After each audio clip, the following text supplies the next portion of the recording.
আমাদের প্রথম প্রশ্নটা আসছে মহিলাদের মধ্য থেকে পেছনের মাইকে। আমি ওয়াহিদা খান, আমি এখন বিএড করছি, পাশাপাশি এমএও পড়ছি। আমার প্রশ্নটা হলো, আমরা মুসলমানরা কেন আরবি ভাষায় সানা আদায় করি যখন আমরা ভাষাটাই বুঝতে পারি না? আমরা যখন সালাহ আদায় করি তখন কি স্থানীয় ভাষা ব্যবহার করা যাবে? বোন, আপনি প্রশ্ন করলেন যে বেশিরভাগ মুসলিমই আরবি ভাষা বুঝতে পারে না। এটা করলে কেমন হয় যদি সালার সময় আমরা প্রত্যেক জায়গার নিজস্ব ভাষায় সেগুলো পড়ব? সেটা কি ভালো নয়?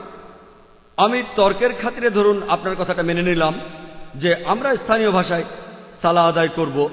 তাহলে বোম্বেতে কিছু লোক বলবে আসুন আমরা ইংরেজিতে পড়ি, কেউ হয়তো বলবে উর্দু, কিছু লোক বলবে হিন্দি, কেউ হয়তো বলবে গুজরাটি। তখন সেখানে দেখা যাবে বিশৃঙ্খলা। এই সমস্যার সমাধান যদি করি তাহলে দেখা যাবে কেউ বলছে চলুন 1 নম্বর মসজিদে যাই, সেখানে আমরা ইংরেজিতে সালা আদায় করব, 2 নম্বর মসজিদে উর্দুতে, 3 নম্বর মসজিদে হিন্দিতে, 4 নম্বর মসজিদে গুজরাটি, আর এভাবেই চলতে থাকবে। তারপরও সেখানে বিভ্রান্তি আর বিশৃঙ্খলা থাকবে। কেউ হয়তো বলবে যে 1 নম্বর মসজিদে আমরা ইংরেজিতে সালা আদায় করব, আমরা সেখানে আল্লামা আব্দুল্লাহ ইউসুফ আলীর অনুবাদটা পড়ব।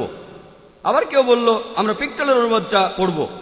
কেউ হয়তো বলল মাওলানা আব্দুল মজিদ দারিয়াবাদী, আর কেউ হয়তো বলল মহসিন খান। আবার বিশৃঙ্খলা দেখা দেবে। যদি এটাও মেনে নেই যে ঠিক আছে আমরা একটা অনুবাদ পড়ব, তবুও সেই অনুবাদটা হলো মানুষের হাতের লেখা অনুবাদ। এটা আল্লাহ সুবহানাহু ওয়া তাআলার কথা অথবা নবীজির কথাকে প্রতিস্থাপন করতে পারে না। আর এই অনুবাদে অনেক ভুল থাকতে পারে। আর যদি ভুল থাকে তখন বলা হবে আল্লাহ সুবহানাহু ওয়া তাআলা ভুল করেছেন। যেমন ধরুন আপনি যদি 2 নম্বর মসজিদে সালা আদায় করেন, সেখানে সব উর্দুতে পড়া হয়। আর ধরুন ইমাম সেখানে সূরা লুকমানের 34 নম্বর আয়াত থেকে তেলাওয়াত করলেন।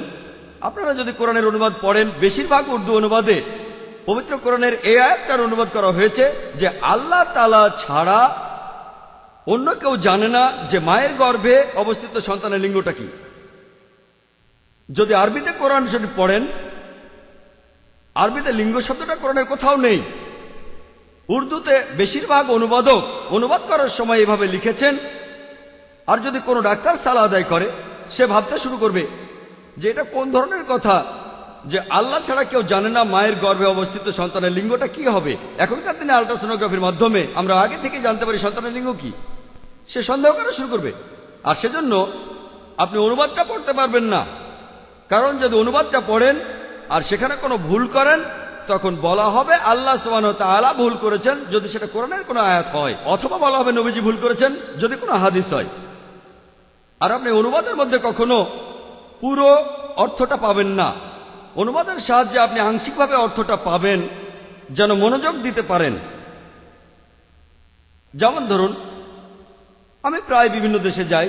আমি যদি ফ্রান্সে যাই, আপনার কথা অনুযায়ী সেখানে সালা আদায় করা হবে ফ্রেঞ্চে। যদি সালা আদায় করা হয় ফ্রেঞ্চ ভাষায়, তাহলে সেখানে আজানটাও দেওয়া হবে ফ্রেঞ্চ ভাষায়। যদি আমি ফ্রান্সে যাই আর মুয়াজ্জিন ফ্রেঞ্চ ভাষায় আজান দেয়, আমি ভাববো কাউকে অভিশাপ দিচ্ছে। আমি যদি মসজিদে যাই আর সেখানে সালা আদায় করি, সেটা হবে ফ্রেঞ্চ ভাষায়। আমি তখন ভাববো যে ইমাম সে কি আল্লাহর প্রশংসা করছে নাকি গল্প বলছে।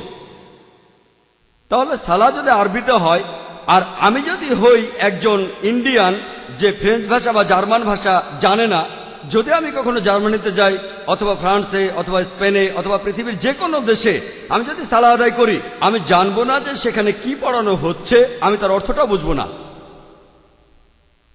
আর আরবিতে আজান, এটা পৃথিবী জুড়ে সকল মুসলিমদের জন্য জাতীয় সঙ্গীত। পুরো পৃথিবীর মুসলিমদের জন্য জাতীয় সঙ্গীত।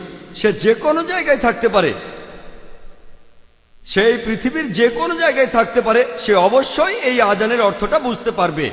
এটা আমাদের আন্তর্জাতিক সঙ্গীত। সেজন্য বোন, সবচেয়ে ভালো উপদেশটা হলো যে মুসলিমদের পবিত্র কোরআনের ভাষাটা আমাদের শিখতে হবে। যদি আমরা কোরআনের আরবিটা নাও বুঝি, তাহলে অন্ততপক্ষে অর্থটা বুঝতে হবে। যে ভাষাটা আপনি সবচেয়ে ভালো বোঝেন, সেই ভাষায় পবিত্র কোরআনের অনুবাদটা পড়ুন, আর তাহলে আপনি সালাহ আদায়ের উপকারিতাগুলো পাবেন। আশা করি উত্তরটা পেয়েছেন।